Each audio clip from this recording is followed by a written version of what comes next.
नमस्कार dear students. तो बहुत सारे कमेंट्स मिलने के बाद मैंने स्टार्ट किया है 10th क्लास का मैथ।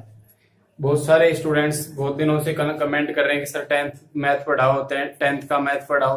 तो मैंने ये बहुत सारे कंसेप्ट, बहुत सारे कमेंट देखने के बाद मैंने स्टार्ट किया है कि मैथ भी हम 10वीं क्लास की क्लियर करेंगे। एक एक टॉपिक पर हम बात करेंगे, बिल्कुल जीरो से। आपको पता है कि जीरो लेवल से आगे की तरफ चलेंगे, बिल्कुल हम लो लेवल से स्टैंडर्ड्स को उठाएंगे और हाई लेवल तक चलेंगे। कहने का मतलब बिल्कुल कमजोर विद्यार्थी जिसने अभी तक नहीं पढ़ा है वो पढ़ेगा, कोई दिक्कत नहीं है। तो आज हम बात करने वाले हैं 10th क्लास के चैप्टर नंबर 2, जिसका नाम है रियल नंबर, वास्तविक संख्याएं।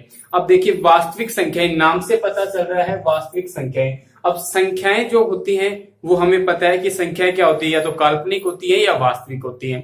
अब वास्तविक और काल्पनिक संख्याएं, जिसमें से हम पढ़ रहे हैं वास्तविक संख्याएं। वास्तविक संख्याओं में भी बहुत सारी संख्याएं होती हैं। अगर संख्याओं का हमें इस पर स्पेशल तौर से हमें बात करना है तो संख्याओं का मैंने वीडियो बना दिया है अलग से, जिसमें आप रियल नंबर्स, काल्पनिक नंबर्स, इमेजिनरी नंबर्स, जो भी आप, कहने का मतलब प्राकृत संख्याएं, जो भी आप पढ़ना चाहिए, नेचुरल नंबर्स, इंटीजर्स नंबर, उन सभी का स्पेशल वीडियो बनाया गया है। ये तो डिस्क्रिप्शन में मिलेगा, प्लेलिस्ट से आप देख सकते हैं। तो आज हम बात करने वाले चैप्टर के ऊपर, चैप्टर का बेसिक बात। देखिए, ये जो चैप्टर है, चैप्टर का बेसिक बात क्या है कि हमें क्या क्या इसमें जरूरत पड़ेगी, उसके लिए मैं बात कर लेता हूं। तो नेचुरल नंबर, प्राकृत संख्या। प्राकृत संख्या हमें पता है कि 1 2 3 4, कहने का मतलब हो गया कि 1 से स्टार्ट होंगी और इनफाइनाइट, अनंत तक चलेंगी। अब ये संख्या होती है प्राकृत संख्या।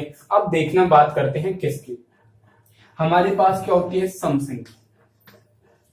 सम संख्या जैसे मान लो क्या है, 2 है। तो सम संख्या क्या होती है, जिसमें 2 का पूरा भाग चला जाए, वो सम संख्या होती है। 2 है, 2 में मैंने क्या जोड़ दिया, 2 जोड़ दिया, कितना आ गया, 4 आ गया। 4 में मैंने कितना जोड़ दिया, 2 जोड़ दिया, कितना आ गया, 6 आ गया। 6 में मैंने कितना जोड़ दिया, 2 जोड़ दिया, 8 आ गया। कहने का मतलब किसी भी सम संख्या में हम 2 जोड़ेंगे तो हमारे पास क्या आएगी, सम संख्या आएगी, उसमें कोई दिक्कत नहीं है, ये हमें समझ में आ रहा है। विषम संख्या, विषम संख्या क्या आ गया, जैसे मान लो सम संख्या है, उसमें हमने 1 जोड़ दिया तो कितना आ गया, विषम संख्या आ गई। जैसे मान लो 4 है, 4 में 1 जोड़ दिया मैंने, कितना आ गया, विषम संख्या आ गई। इस प्रकार से हमारे पास क्या आएगी, सम संख्या में 1 जोड़ देंगे तो हमारे पास क्या आ जाएगी, विषम संख्या। कहने का मतलब दूसरा देखो, 2 गुणा 1 क्या आ गया, सम संख्या। सम संख्या को हम किसी भी संख्या से गुणा करेंगे तो क्या आएगा हमारे पास में, सम संख्या आएगा। 2 को मैंने किससे गुणा किया, 2 से किया, कितना आया, 4। 2 को गुणा किया 3 से, कितना आया, 6 आया। 2 तो हमारे पास फिक्स है, और इसके पास में मैंने क्या ले लिया, n ले लिया। n का मतलब प्राकृत संख्या, n का मतलब प्राकृत संख्या, 1 से स्टार्ट। कहने का मतलब 2n का मान हमेशा क्या होगा, सम होगा। 2n का मान सम कैसे, कि 2 को हम गुणा करेंगे किसी भी प्राकृत संख्या से तो हमारे पास क्या आएगी, सम संख्या। समझ में आ गया सर, कोई दिक्कत नहीं, बिल्कुल जीरो से बात कर रहे हैं हम, बिल्कुल जीरो। ये है n प्लस 1, ठीक है। ये n मैंने कोई सम संख्या ले ली 2, गुणा ये कोई मैंने विषम संख्या ले ली। कहने का मतलब विषम संख्या कैसे हुई कि n में 1 जोड़ दिया तो विषम संख्या होगी। तो हमारे पास क्या हो गया, 2 प्लस 1, 2 गुणा 3, कितना आ गया, सम आ गया। सम संख्या आ रही है भाई, n प्लस 1, इसका मान भी हमारे पास क्या आएगा, सम आएगा, और ये भी क्या होती है, सम संख्या होती है। तो समझ में आ गया क्या, कोई दिक्कत नहीं, ठीक है। अब हम बात करते हैं रियल नंबर्स में। हमारे पास एक प्रमेय है, यूक्लिड विभाजन प्रमेय। यूक्लिड विभाजन प्रमेय, यूक्लिड विभाजन प्रमेय से समझने से पहले मैं एक बात बता देता हूं आपको, डिवाइडेशन भाग कैसे होता है। भाग हम सब पढ़ रहे हैं, बस थोड़ा सा हम नॉर्मली थोड़ा सा कंसेप्ट देख लेते हैं। कंसेप्ट क्या है कि हम जैसे डिवाइड करते हैं, भाग देते हैं किसमें, जैसे मान लो हमने भाग दिया 5 में, किसका, 2 का भाग दे दिया। 2 का 5 में दिया तो 2 बार पूरा पूरा भाग चला गया, ये 4, और ये कितना आ गया, 1 आ गया, ठीक है। अब इनका नाम क्या होता है, ये नाम देखना है, इनका नाम क्या होता है। तो इसको तो हम बोलते हैं, क्या बोलते हैं, भाज्य। इसको हम क्या बोलते हैं, भाज्य। ठीक है। इस भाजक, अब इसको क्या बोल देते हैं हम, शेषफल, सॉरी भागफल। इसको हम क्या बोलते हैं, शेषफल। ठीक है, भाजक, भाज्य, भागफल, शेषफल। अब ये हमें समझ में आता है, ये भाग आता है, कोई दिक्कत नहीं, बस मैंने एक बार आपको रिपीट किया है, अब हमें समझ में आ जाएगा। ये हमारा क्या हो गया, बेसिक हो गया। इससे हम समझ जाएंगे क्या, कि यूक्लिड विभाजन।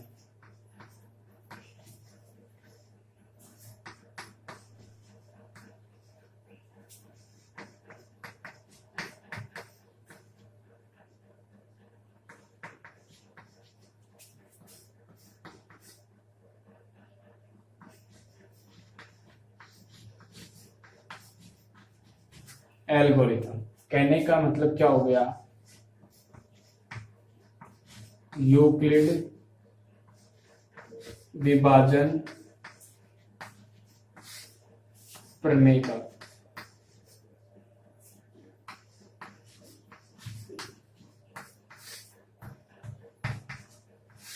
यूक्लिड विभाजन प्रमेय का। अब ये देखना होती क्या है, ये जो यूक्लिड विभाजन प्रमेय का है, यूक्लिड नामक वैज्ञानिक ने दिया है। अब इसमें नाम से पता चल रहा है विभाजन, कहने का मतलब भाग हो रहा है, विभाजन हो रहा है, तो हम भाग से संबंधित है। तो भाग से संबंधित ही मैंने आपको एक बता दिया था पहले ही। तो भाग से संबंधित हमारे पास क्या है कि सर ए बराबर बी क्यू प्लस आर, ये है सर, ए बराबर बी क्यू प्लस आर, ये हमारे पास क्या है, प्रमेय है। इस प्रमेय में देखो क्या कंडीशन होती है कि जो हमारा आर है वो आर हमेशा क्या होगा, बी से तो हमेशा क्या होगा सर, छोटा होगा, और 0 के बराबर या बड़ा होगा। कहने का मतलब क्या हुआ कि सर ये हमारी प्रमेय है ए बराबर बी क्यू प्लस आर। अब ये किस प्रकार से है और ये आर का वैल्यू ही किस प्रकार से है, देखो ये मैंने लिख दिया 10 लिख दिया, ये मैंने लिख दिया कितना, 7 लिख दिया। अब इस 10 को हम कैसे लिख सकते हैं, 10 को ऐसे लिख सकते हैं क्या, 5 गुणा 2 प्लस 0, ऐसे लिख सकते हैं, लिख सकते हैं। 7 को लिख सकते हैं 3 गुणा 2, ठीक है, प्लस 1 हो गया। कहने का मतलब क्या हुआ कि सर हमने किसमें भाग दिया, 7 में भाग दिया 2 का, कितनी बार, 3 बार गया, माइनस ही हमारे पास 1 बच गया। 7 में सर हमने किसका भाग दिया है, 2 का, मैंने यहाँ 2 लिख दिया, और यहाँ वैसे 3 गुणा 6 ही होता है, कोई दिक्कत नहीं होता है, ये 2 लिख दिया और यहाँ पे लिख दिया मैंने 5। सर ये 10 है, 10 में किसका भाग दिया मैंने, 2 का भाग दिया, कितनी बार गया, 5 बार, क्या बच गया, 0, ठीक है। 7 में किसका भाग दिया, 2 का भाग दिया, गुणा 3 प्लस 1। तो कहने का मतलब क्या हो गया सर, ये तो हमारे पास क्या हो गया, भाज्य, ये हमारे पास क्या हो गया, भाजक, ये क्या हो गया, भागफल, और ये क्या हो गया, शेषफल। ये शेषफल हो गया। अब भाग में देखो कैसे किया था हमने, ये 7 में हमने 2 का भाग दिया, तो ये 3 बार चला गया, ये 6 और ये -1, ठीक है। ये हमारे पास क्या है सर, ये क्या है, भाजक है, ये भाजक ही तो लिखा था हमने। ये क्या है, भाज्य है जिसमें हम भाग दे रहे हैं। ये क्या है सर, शेषफल है, सॉरी भागफल है, और ये नीचे क्या बच गया, 1 शेषफल बच गया, ठीक है। अब कहने का मतलब हुआ कि सर 2 का भाग देंगे तो यहाँ जो शेषफल है वो 2 के बराबर आएगा क्या, कभी भी 2 का जो भाग देंगे, 5 का भाग देंगे तो 5 के बराबर आएगा क्या, नहीं आएगा। कौन सा आएगा, क्योंकि सर जैसे मान लो हमारे पास क्या है, 7 है, तो 7 में हमारे पास अगर 2 शेषफल है तो 2 में 2 का भाग चला जाएगा, फिर शेषफल 2 कहां से बचा, नहीं बचा। तो इसलिए हम क्या करेंगे कि हमारे पास जो शेषफल होगा वो हमारा जो भाजक है उससे सदैव क्या आएगा, कम आएगा, उससे क्या आएगा, कम आएगा। तो ये यही तो ले रहे हैं, बी क्या है हमारा, ये क्या है, बी भाजक है, क्या है, भाजक है। देखो मैं इसको इस प्रकार से लिख देता हूं यहाँ पे, ए बराबर बी गुणा क्यू प्लस आर। इसको तो हमने क्या बोल दिया, भाज्य। इसको हमने क्या बोल दिया, भाजक। और ये हमारा क्या हो गया, भागफल। और ये हमारा क्या हो गया, शेषफल। तो ये जो शेषफल है, शेषफल आर का मान, आर का मान हमेशा बी से कम होगा। बी क्या है, भाजक है भाई, जिसका भाग देंगे उससे कम ही तो होगा। अगर उसके बराबर आता है तो उसमें भाग चला जाएगा, ठीक है। तो उससे तो कम होगा, और जीरो के बराबर है जीरो से बड़ा। जीरो के बराबर कैसे होगा कि सर पूरा भाग चला गया तो जीरो के बराबर आ जाएगा, और पूरा भाग नहीं गया तो उससे कुछ ना कुछ बड़ा होगा। जैसे मान लो हमने क्या लिया, 2 लिया, तो 1 तो हो सकता है, क्योंकि एक शेषफल बच सकता है। क्यों, क्योंकि 1 में 2 का पूरा भाग जाता नहीं है, इसलिए एक शेषफल बच जाएगा। तो ये इस प्रकार से हमारे पास यूक्लिड विभाजन प्रमेय होती है। इसमें a बराबर बी क्यू प्लस आर, और इस प्रकार हमारे पास ये होता है, ठीक है। हम इस प्रकार से लिख सकते हैं। तो आप नोट्स बना लीजिए और लिख लीजिए इनमें कि ये सर भाज्य है, भाजक, भागफल और शेषफल। अगर वैसे समझ में नहीं आता, जैसे मान लो स्क्रीनशॉट ले लो, अगर आपके पास नहीं है तो इमरजेंसी ये लिख लेंगे, आपको बिल्कुल समझ में आएगा एक एक कंसेप्ट, ठीक है। ये हो गया सर। अब मैं बात करता हूं कि इसके जो एग्जाम्पल हैं, एग्जाम्पल किस प्रकार से आते हैं। जैसे मान लो एक एग्जाम्पल देख लिया कि कोई भी हमारे पास कोई भी क्या है, हमारे पास धनात्मक पूर्णांक है। उस धनात्मक पूर्णांक को 3q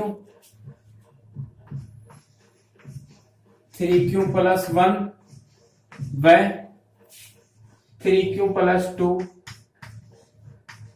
के रूप में लिख सकते हैं क्या।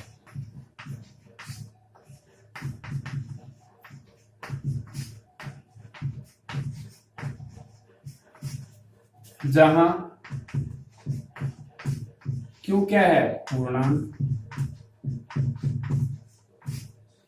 जहां Q क्या है, पूर्णांक। कहने का मतलब क्या हो गया, उसने क्या कहा है कि कोई भी धनात्मक पूर्णांक है उसको 3q प्लस 1 और 3q प्लस 2 के रूप में हम लिख सकते हैं क्या। इसको देखना किस प्रकार से हम क्या लिख सकते हैं कि सर यूक्लिड विभाजन प्रमेय से हमें ये करना है। अब यूक्लिड विभाजन प्रमेय क्या कहती है कि a बराबर bq प्लस होता है r, ठीक है। और क्या होता है कि r का जो मान है वो हमेशा b से छोटा आएगा, 0 के बराबर या 0 से बड़ा आएगा, ठीक है। तो हमने मान लिया, क्या मान लिया, माना a क्या है, धनात्मक पूर्णांक। a क्या है सर, धनात्मक पूर्णांक। ये हमने लिख दिया धनात्मक पूर्णांक है। अब b का मान, अब देखो b का मान इस क्वेश्चन में दे रखा है। यदि नहीं देखा तो हम कुछ भी मान सकते हैं, लेकिन इस क्वेश्चन में दे रखा है, क्या दे रखा है कि सर 3q दे रखा है, 3q प्लस 1 दे रखा है, और 3q प्लस 2 दे रखा है, ये दिया हुआ है। तो अब हम कैसे कर सकते हैं सर इसको, 3q प्लस 2, इसको सर b का मान कैसे लेंगे। b हमने क्या लिया था कि जैसे 10 है तो 10 को, या फिर मैंने मान लिया 11 को हमने क्या लिखा था कि सर कैसे लिख सकते हैं, 2 गुणा 5 प्लस में 1, ठीक है। ये 11, ठीक है, इसको तो a माना, ये 2 है इसको b माना, 5 है इसको q माना, इसको क्या मान लिया, r मान लिया। तो यहां देखो 3q प्लस 1, ये तो क्या हो गया हमारे पास में, b हो गया, ये q है हमारे पास में, ये क्या है, r है, ठीक है। अब यहाँ पे देखो 3q में क्या हो जाएगा, 3q प्लस में ऐसे लिख सकता हूं क्या 0, क्योंकि कोई फर्क नहीं पड़ेगा। तो ये 0 तो क्या हो गया, r का मान, ये q है ही हमारे पास, ये किसका मान हो गया, b का मान हो गया। ऐसे ही इसमें b का मान 3, q का मान q है प्लस 2, r का मान हो जाएगा। इस प्रकार से हमारे पास b का मान कितना दिया हुआ है, b बराबर 3, ये दिया हुआ है। अगर नहीं देगा तो हम देख लेंगे भाई, अब अपने हिसाब से कुछ भी लिख सकते हैं, ठीक है सर।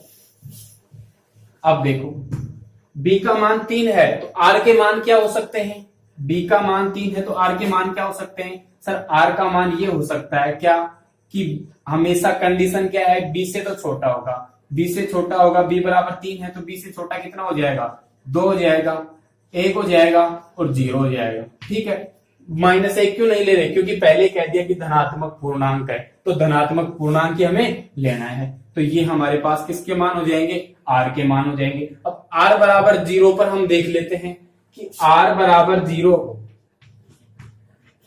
हो तो r बराबर 0 है तो हम इससे क्या लिख सकते हैं, a का मान हमारे पास क्या हो गया भाई, a बराबर धनात्मक पूर्णांक है कोई भी, a बराबर बी क्यू प्लस कितना है, r है। ठीक है सर, कोई दिक्कत नहीं है। अब देखो ये हमारे पास a तो धनात्मक पूर्णांक है, b का मान कितना लिया हमने, b का मान 3 ले लिया, q का मान मैंने क्या ले लिया, q का मान भी r बराबर 0 पर q का मान तो q ही है, प्लस r बराबर क्या है 0, ये 0 रख दिया, बराबर 0 को जोड़ेंगे तो कोई फर्क पड़ेगा क्या, नहीं पड़ेगा, ये 3q आ गया। r बराबर क्या हो, 1 हो, r बराबर 1 हो तो कैसे लिखेंगे, a बराबर बी क्यू प्लस आर, ये धनात्मक पूर्णांक उसके बराबर क्या लिख सकते हैं, ये b का मान तो 3, q का मान q प्लस r का मान 1, ये हो गया। r बराबर कितना हो 2, r बराबर 2 तो क्या लिख देंगे, a बराबर वही हमारा यूक्लिड विभाजन प्रमेय का से, a बराबर b का मान तो कितना हो गया 3 और q का मान कितना होगा q प्लस r का मान कितना हो गया 2 हो गया, r बराबर हमने 2 पे लिया है। तो इस प्रकार से क्या हुआ कि a धनात्मक पूर्णांक, क्वेश्चन में क्या कहा, धनात्मक पूर्णांक को, ये क्या है a धनात्मक पूर्णांक है, इसको हम क्या लिख दिया बी क्यू प्लस आर, और बी क्यू में b का मान 3 और q, तो इसको 3q, धनात्मक पूर्णांक को 3q भी लिख सकते हैं, धनात्मक पूर्णांक को 3q प्लस 1 भी लिख सकते हैं, धनात्मक पूर्णांक को 3q प्लस 2 भी लिख सकते हैं। यही तो कहा मैंने कि धनात्मक पूर्णांक को हम ये लिख सकते हैं, क्या सर लिख सकते हैं। ये हमने क्या कर दिया, प्रूव कर दिया, सिद्ध कर दिया। कैसे कर दिया कि यहां से b का मान दिया हुआ था और हमारे पास कंडीशन क्या थी, शर्त क्या थी प्रमेय की कि r का मान है वो या तो 0 होगा या 1 होगा या 2 होगा, लेकिन 3 के बराबर नहीं होगा। ये कंडीशन है कि b से छोटा होगा।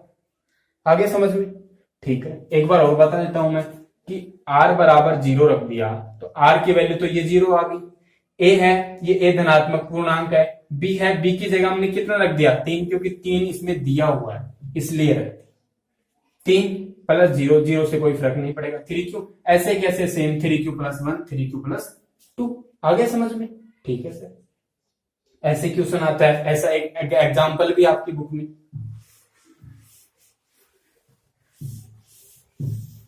दूसरा किस टाइप से आएगा, दूसरा एग्जाम्पल भी आपकी बुक में, और वो आता किस टाइप से है, देखो कोई धनात्मक पूर्णांक है,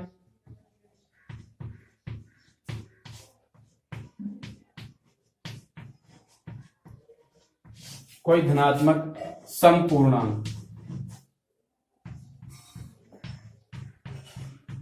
क्या है समपूर्णांक, जिसको 2q धनात्मक समपूर्णांक को 2q व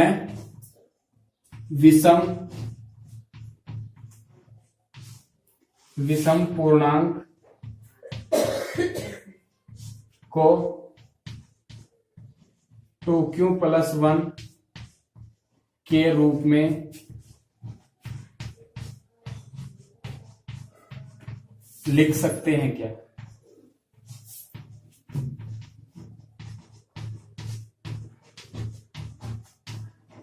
लिख सकते हैं क्या। और क्यों क्या है एक पूर्णांक, क्यों क्या है धनात्मक पूर्णांक।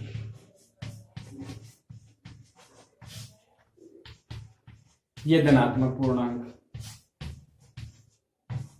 तो देखो अभी यहां पे सिद्ध क्या करना है, यहां पे ये भी लिख सकता है कि दर्शाइए कि कोई भी धनात्मक समपूर्णांक को 2q व विषम पूर्णांक को 2q प्लस 1। कोई दिक्कत नहीं है, बस ऐसा ही एग्जाम्पल आएगा कि लिख सकते हैं कि दर्शाइए कि कोई भी धनात्मक पूर्णांक। तो देखो इसको किस प्रकार से, हमारे पास यहाँ पे देखो 2q प्लस 1 और 2q दिया हुआ है। अब मैंने क्या बताया था अभी बेसिक में कि सर हमारे पास कोई भी संख्या है 2, ठीक है, उसको मैं क्या लिखूं, कोई भी संख्या से गुणा करूं तो उसके बाद में वो संख्या कौन सी आएगी, सम आएगी। ये कहा था या नहीं कहा था, कहा। तो देखो वही कंसेप्ट लग रहा है इसमें कि सर यहाँ पे यूक्लिड विभाजन प्रमेय ए बराबर बी क्यू प्लस आर, ये होता है सर, कोई दिक्कत नहीं। लेकिन सर यहाँ पे बी का मान क्या है, बी का मान हमें पता चल रहा है कितना है, 2 है। क्यों है, क्योंकि ये हमारे पास क्या हो गया 2q प्लस 1, ये तो हमारे पास क्या हुआ b, और ये क्या हो गया q, और ये क्या हो गया r हो गया। और इधर हम क्या मान लेते हैं, एक कोई धनात्मक पूर्णांक जो हमारे पास ये रहा, ठीक है। अब देखो b बराबर 2, तो r बराबर कितना मान हो जाएगा, r बराबर हमारे पास 0 और 1। 2 क्यों नहीं आ सकता, क्योंकि 2 तो मान b का ही है, पिछले में तो हमने 3 माना था इसलिए 2 ले लिया, यहाँ पे तो 2 है तो 0 और 1 हो जाएगा। अब देखो r बराबर हम रखेंगे 0, r बराबर 0 रखेंगे तो हमारे पास क्या आएगा मान, r बराबर 0 रखने पर a बराबर बी क्यू प्लस आर, यही हमारे पास प्रमेय का है, इसमें रख देंगे। b का मान कितना है सर, 2 है, ये 2 रख दिया। क्यों हमारे पास कोई भी धनात्मक पूर्णांक है, प्लस r का मान 0, ठीक है सर। दूसरा क्या रखा, r बराबर 1 पर, r बराबर 1 पर क्या आ जाएगा, a बराबर बी क्यू प्लस आर, और हमारे पास आ गया b का मान 2 और q का मान q प्लस r का मान 1। अब देखो यहाँ पे 2q क्या है, एक सम संख्या है। क्यों है, क्योंकि मैंने आपको बताया था कि सम संख्या से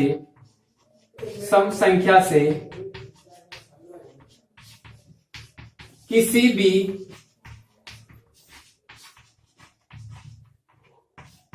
धनात्मक पूर्णांक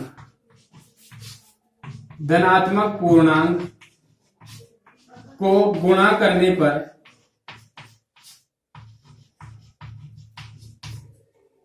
किसी भी सम संख्या को किसी भी धनात्मक पूर्णांक से गुणा करने पर सम संख्या आती है।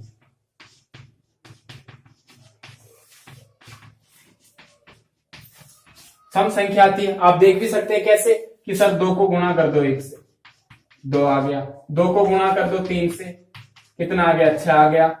हमारे पास 8 है, 8 सम संख्या है, इसको गुणा कर दो किससे, 11 से कर दो, विषम संख्या से, 11 8 88, ये भी हमारे पास सम संख्या आ गई। तो कहने का मतलब क्या हो गया कि 2 को हम किसी भी पूर्णांक से गुणा करेंगे तो कौन सी आएगी, सम संख्या आएगी। और जैसे ही मान लो हमने 2q सम संख्या में कितना जोड़ दिया, 1 जोड़ दिया, तो हमारे पास क्या आएगी, विषम संख्या आएगी। जैसे मान लो 2q का मतलब क्या हो गया कि 2 गुणा q का मान ले लिया मैंने 3 प्लस 1, 3 दूनी 6 में 1 जोड़ेंगे कितना आ गया 7। तो ये सम आ रही है या विषम संख्या आ रही है, ये विषम संख्या आ रही है। ऐसे ही हमने ले लिया कि 6 एक सम संख्या है, गुणा 5, ठीक है, प्लस 1, 6 पंजू 30 में मैंने 1 जोड़ दिया, कितना आ गया 31 क्या है, विषम संख्या है। तो 2q प्लस 1 का मान तो क्या आएगा, विषम धनात्मक पूर्णांक, और 2q का मान क्या आएगा, सम धनात्मक पूर्णांक। इसलिए हम लिख सकते हैं 2q को तो सम पूर्णांक और 2q प्लस 1 को विषम पूर्णांक। तो आ गया होगा आपको समझ में, ठीक है, ये क्वेश्चन हो गया। ऐसा एग्जाम्पल अगर एग्जाम में आता है तो कोई दिक्कत ही नहीं है हमें, क्योंकि 0 से बिल्कुल बात कर रहे हैं हम। अब जैसे मान लो तीसरा क्वेश्चन, कोई एक एग्जाम्पल और करवा देता हूं आपको। जैसे मान लो ऐसे आता है कि जैसे आपको सपोज दैट कि कोई भी संख्या है, कोई भी क्या है, संख्या है, उस संख्या को ये मैंने तीसरा एग्जाम्पल ले लिया, दर्शाइए कि कोई धनात्मक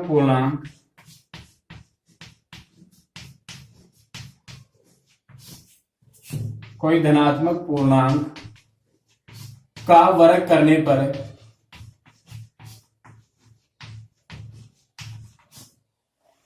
पर उसे 3m व 3m प्लस 1 के रूप में लिख सकते हैं क्या।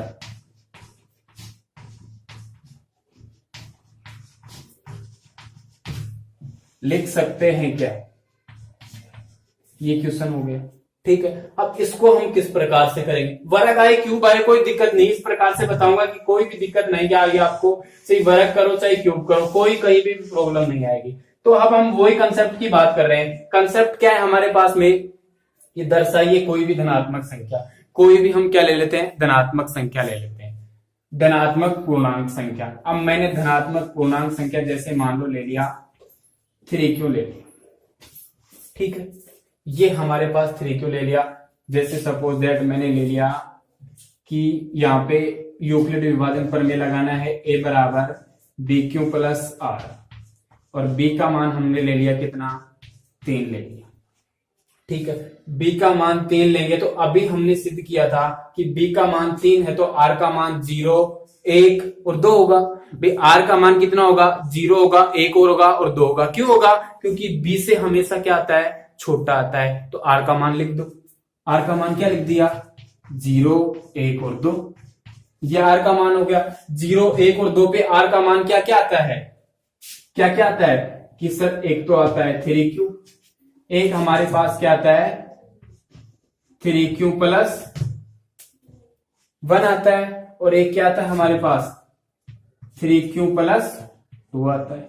ये आते हैं सर हमारे पास में, ये तो 3q प्लस 1, 3q प्लस 2 अभी हमने किया था कि r का मान 0, 1, 2, 3 है और b का मान 3 है, तो हमारे पास ये धनात्मक पूर्णांक आते हैं। ठीक है, अब हमें सिद्ध तो ये करना है, लेकिन पहले हमने क्या किया कि दर्शाई कि कोई भी धनात्मक पूर्णांक। अब ये धनात्मक पूर्णांक ले लिया, ये ले लिया, ये अब यहाँ सम और विषम की बात नहीं कर रहा, ओनली धनात्मक पूर्णांक की बात कर रहा है। तो ये धनात्मक पूर्णांक हमने ले लिए किस पे, b बराबर 3 पे।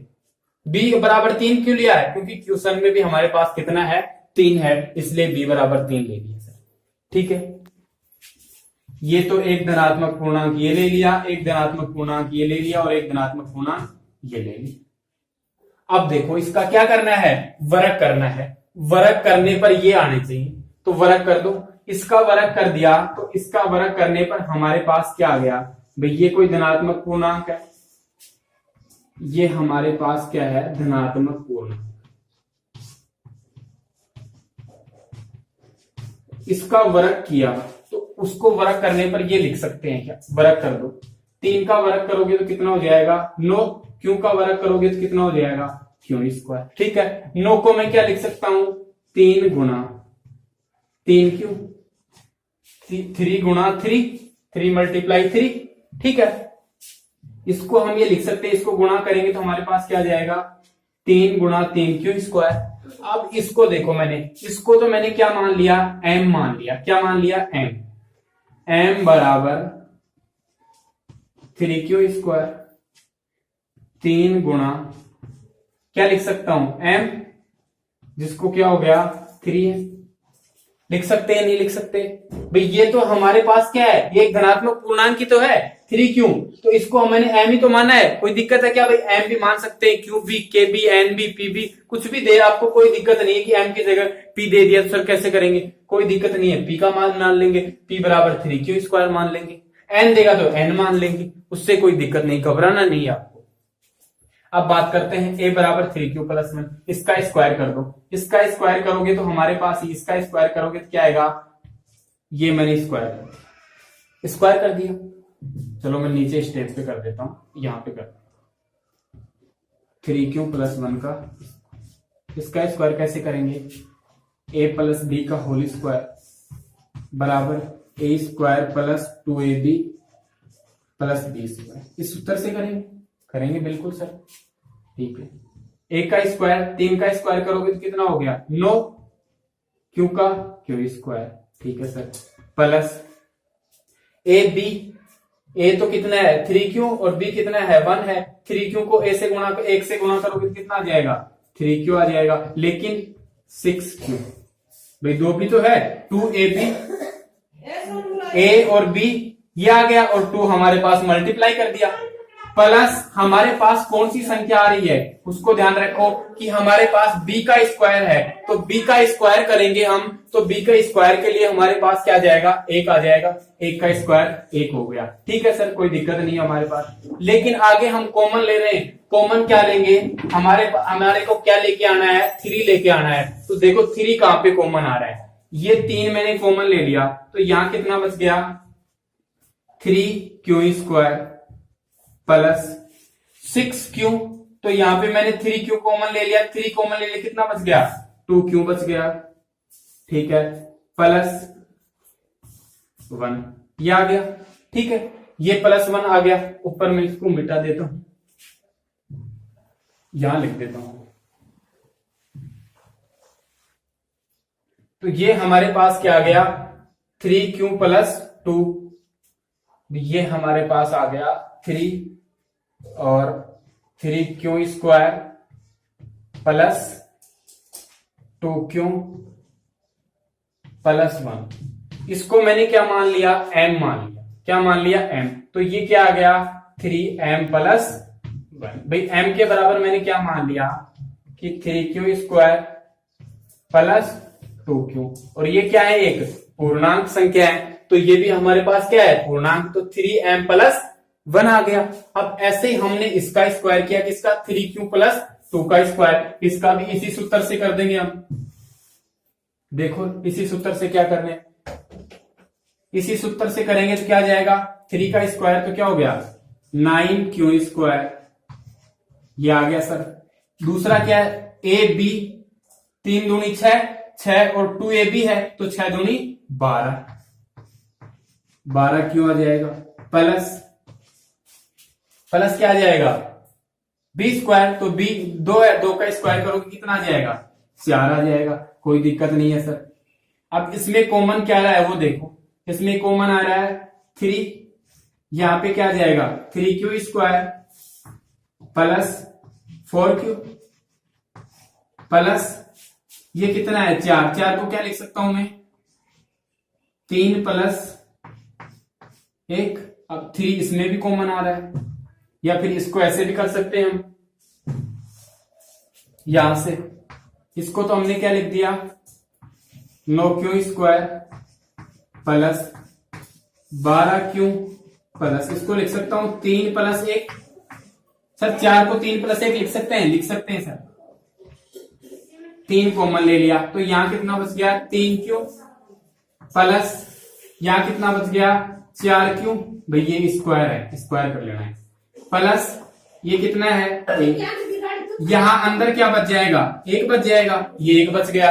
अब यहां पे देखो इसका मान लिया मैंने, कितना मान लिया, m मान लिया। अब मैं इसको नीचे नहीं दिख, यहां पे लिख दिया मैंने 3 को मैंने क्या कर दिया, ये 3 आ गया, 3q square plus 4q plus 1 plus 1। इसको मैंने क्या माना है, m माना है, तो ये क्या आ गया, 3m प्लस, ये आ गया। सर क्या हुआ कि क्वेश्चन में हमें क्या पता था कि 3m + 1 लिख सकते हैं क्या, कोई भी धनात्मक संख्या है उसको हम क्या लिख सकते हैं, 3m या 3m + 1। ये यूक्लिड विभाजन प्रमेय से हमें क्या किया है, क्वेश्चन किया है। तो इसमें क्या कर दिया कि सर ये हमारे पास क्या है, 3q + 1, 3q + 2 पूर्णांक संख्या है, इनका वर्ग कर दिया, ये वर्ग कर दिया, वर्ग किया तो 3m भी आ गया, और क्या आ गया, 3m + 1 आ गया, 3m + 1 आ गया। 3m और 3m + 1 के रूप में लिखवाना सर, लिख सकते हैं हम, कोई दिक्कत ही नहीं है। आगे समझ में, ठीक है, तो समझ में आ गया तो लाइक कर दो, और सब्सक्राइब नहीं किया तो सब्सक्राइब कर लो चैनल को, जिससे कि आपको डेली वीडियो मिलेगी और आराम से स्टडी करना है, टेंशन नहीं करना, आराम से बिल्कुल बढ़िया आपके एग्जाम में मार्क्स आएंगे। आराम से फ्री होकर आप स्टडी करें, और कोई भी आपको दिक्कत आती है कमेंट कर दें, कमेंट में लिख सकते हैं, आपको कोई प्रॉब्लम हो उसका सॉल्यूशन होगा। Thank you so much. अब नेक्स्ट वीडियो में बात करते हैं।